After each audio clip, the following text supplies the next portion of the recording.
Welcome back to Big Bear's Projects. In this video, we're going to be talking about our ladder tracks for our engine facility. Right now, we've got an 072 switch leading to 2 lines, and we're going to add some more switches. I picked up some 022 post-war Lionel switches from a train show recently. So we're going to cut those down. I'm going to show you the process that I do. I did have a video about that previously, but we're going to actually go through that process, and we'll be adding them kind of in the middle here to go from 2 to 4 yard lines. I just want to preface this by saying this process kind of happened on accident. I found that 072 switch cheap at a train show, and it was cheap enough I figured, hey, let me pick it up and I'll see where I can use it. Originally I had it in this little section of 072, but that just kind of looked awkward being on the main line. It just looked weird, and didn't really like having switches in the main line, especially on a curve. So I liked the way this looked, and I thought, hey, maybe I can add more tracks to this. Like I said in my previous video, I like tight yard tracks, so we're gonna see what we end up with. All right, we're out here on the workbench, and we're gonna take this thing apart, and I'm gonna show you the process. I'm gonna speed it up so you don't have to watch me fumbling around and doing all sorts of crazy stuff with this thing. But like I said, I got these switches at a train show, and this one is operational. It should be ready to go. There shouldn't be any hidden tricks, but if there are, I'll show you anything that's wrong with it, and we'll go from there. Let's get to it.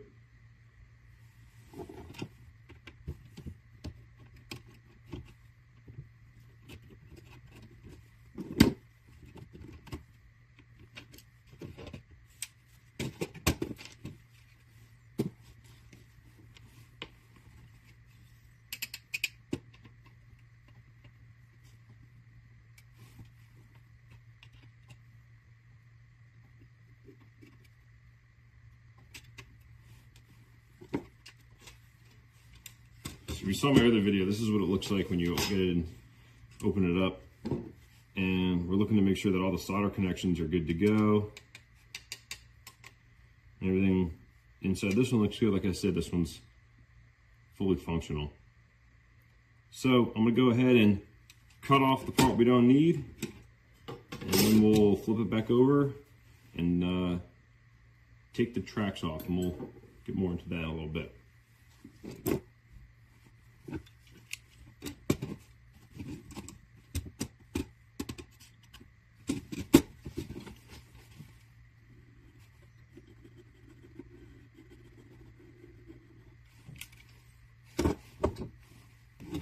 No, I'm not going to cut the bakelite with that utility knife. I'm just marking a line, eyeballing it against this outside track, because I've got to cut from the inside of this all the way down to the corner, and then eventually I'm going to cut straight across that. So here goes nothing.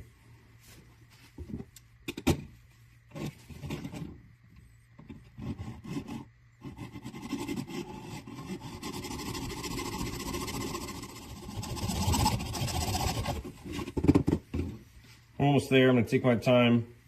I don't want to go over that corner, so I'm just going to work it carefully from the other side.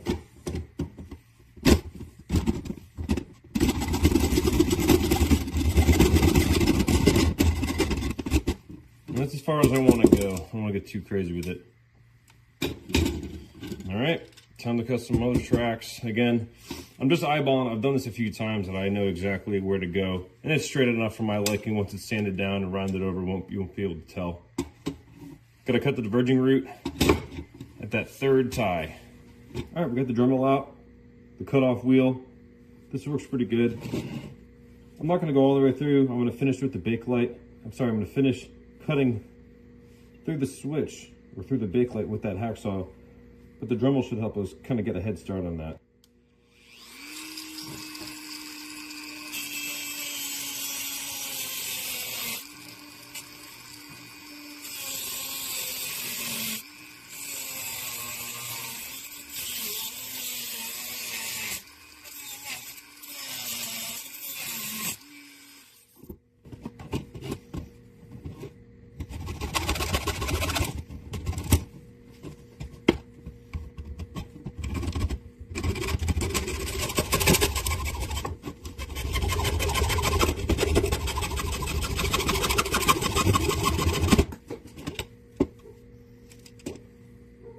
there you have it.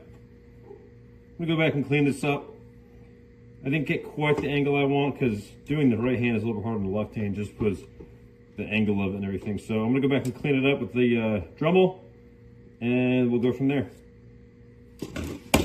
All right, so we cleaned up that side of the switch. I'm pretty happy with it. It's not perfect, but it is what it is.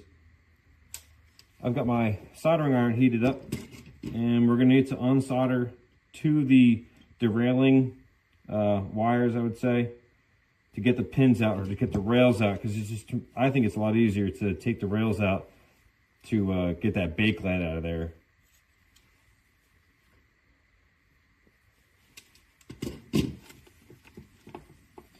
This one already broke because of the sawing. That solder broke, so here we go.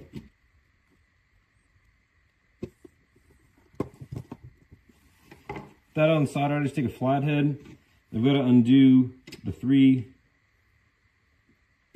there's three tracks you need to undo the clips for. Just gently get that flathead under the thing. I just like to do a little bit just so I can get my needle noses and evenly, because if you just start prying with a flathead, that thing's going to get all bent out of shape, and Lord knows how many times you can bend it.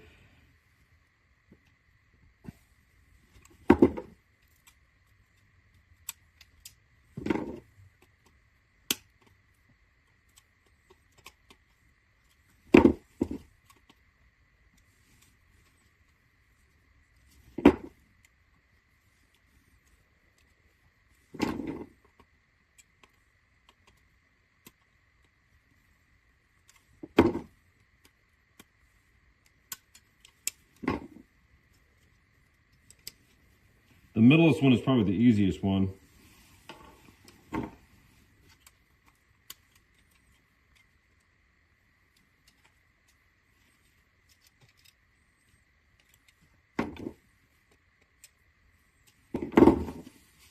one on the outside has quite a bit of solder built up on it.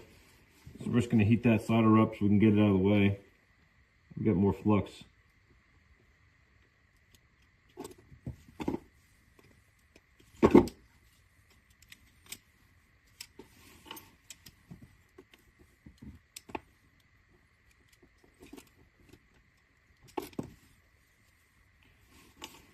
So there's all three off.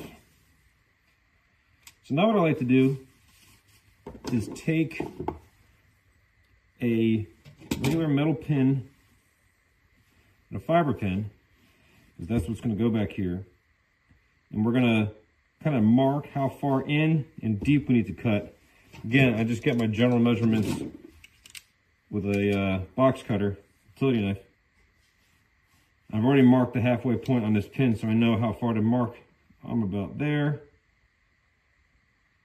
Go a little notch on that bakelite. Now it is hard stuff. You can't cut through it. You can just leave a little mark so you know how far to go. I'm going lefty here too.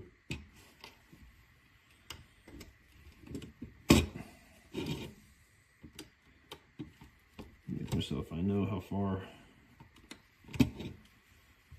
And then with that fiber pin, it's going to be on the outside with the derailing feature. Fiber pin is not as big as a normal metal pin, so not as far.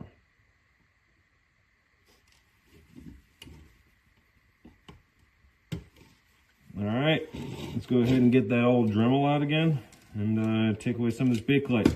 I'm going to take my time. I'm not going to get too wild with it because I don't want to go too far and have a wobbly rail pin underneath our track work. All right, we've got the Dremel with just like a sandpaper blade. We're gonna take our time. We see where our marks are for our track or a pin, and I'm only gonna go a little bit at a time. One of these switches I did way too much, so just take your time.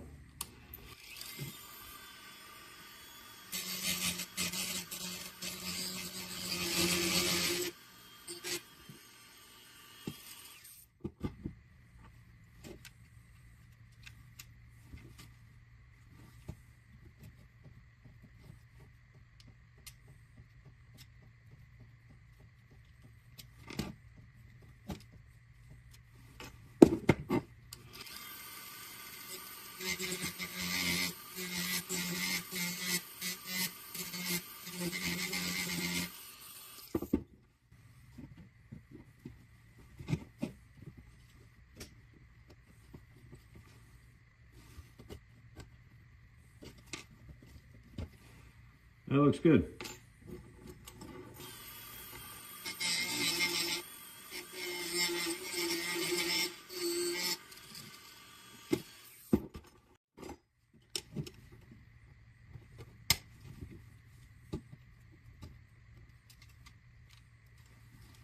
I mean, that's perfect. I'm getting pretty good at these.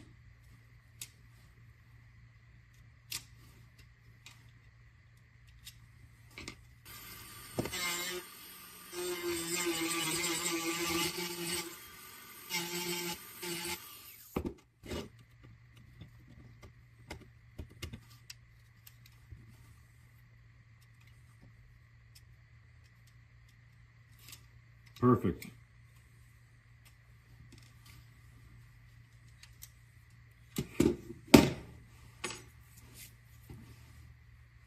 All right, that's nice and clean in there. Just make sure there's no weird burrs hanging off in there.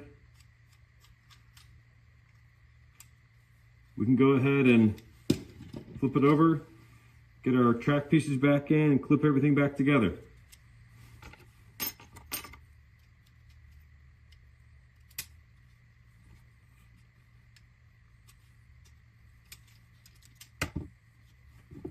I'm going to start with my middle one.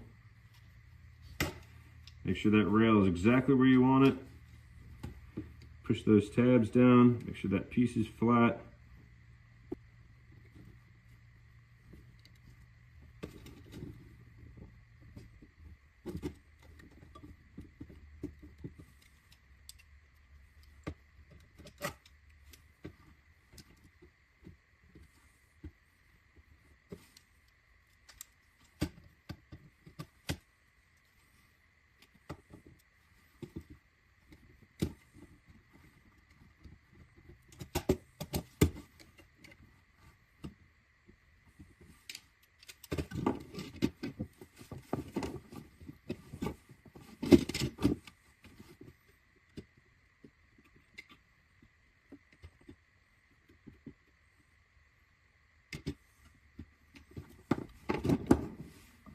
We'll probably need a little flux.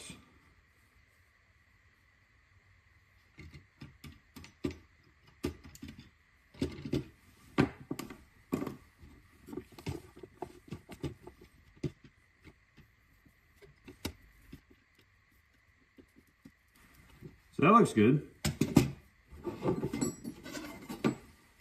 I like to go ahead and finish it up and put the backing cover on. Just feels like a more complete job. Real simply make sure it's where you want it.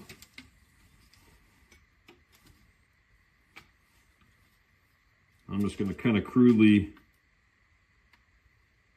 scribe with my same flathead.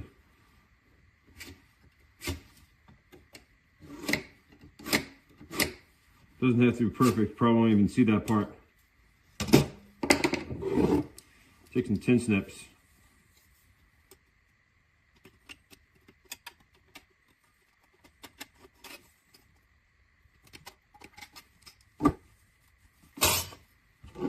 Got a file. Just clean off some of those edges so you definitely don't accidentally hurt yourself.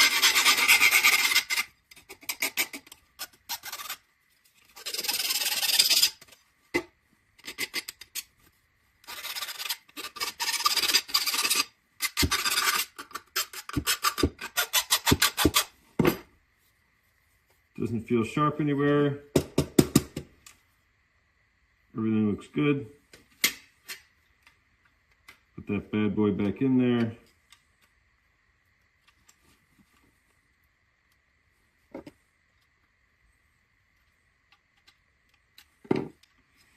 And for this switch,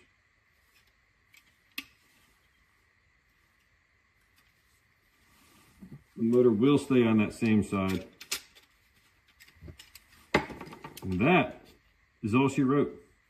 I'm going to go ahead and take some simple green with some Q-tips and just kind of do a quick cleaning, but y'all don't need to see that. I just want to get some of the grime out of there. All right, so here's that right-hand switch we cut down, And I already did that process to a left-hand switch and put the motor on the other side. Next step is going to be putting some straight sections, some short straight sections between these switches, so that way we're not running switch after switch after switch. One, it just looks better, and two, I'll have a point to put some power feeds to, because sometimes the electricity doesn't run so great through these old switches. This is just a piece of scrap Lionel old school New York track. I've got a bunch of these lying around from just other projects and other things, and same process. Use that cutoff wheel, figure out the gap you want between the switch, and make sure that fire pin's in the right spot. All right, sweet. We got the little straight sections cut. We put pins in them, made sure the fire pin's in the right spot. I have to say, this is starting to look really cool. Next step is to take a standard 031 section. This is just cheap stuff from Menards. I just didn't have any original Lionel laying around. Plus, it kind of kills me a little bit to cut into these switches and to cut into a Lionel track, but you know, it is what it is. Got to get this project done. It's going to look sweet when it's finished. But there's some sort of mathematical formula for the radii that you need to cut this track down to. I tend to find that it's just kind of off this middle tie here. Again, depending on how well you cut your section out of the switch, that'll probably affect how you cut this. I trust my eye, so I'm going to go ahead and put a straight section in there one-handed. This is fun. Yeah, whatever. And just kind of line it up, kind of see where that is going to go. I'm going to do this better with two hands, but as you can see, it's about an inch off that middle tie. Kind of check it from all angles. I trust my eye. I put that straight section out there just so I could see it better. And I'm going to go ahead and mark it and cut it with the Dremel cutoff wheel. So that wraps up this video. It looks pretty sweet having these engines lined up. For how small this table is, having a ladder in a yard like this is pretty cool looking. Once we get those fixed voltage plugs in and everything wired up, it's going to be real functional and fun to be able to pull engines in and out. We'll talk more about wiring and isolating these tracks just like we did in our yard, a little more detail. So that way we can, you know, not soak up too much power with these engines sitting there. And if you isolate everything, you can still run conventionally. So that's a lot of fun. If you enjoyed this video, please like, please subscribe, and thank you for watching Big Bear's Projects.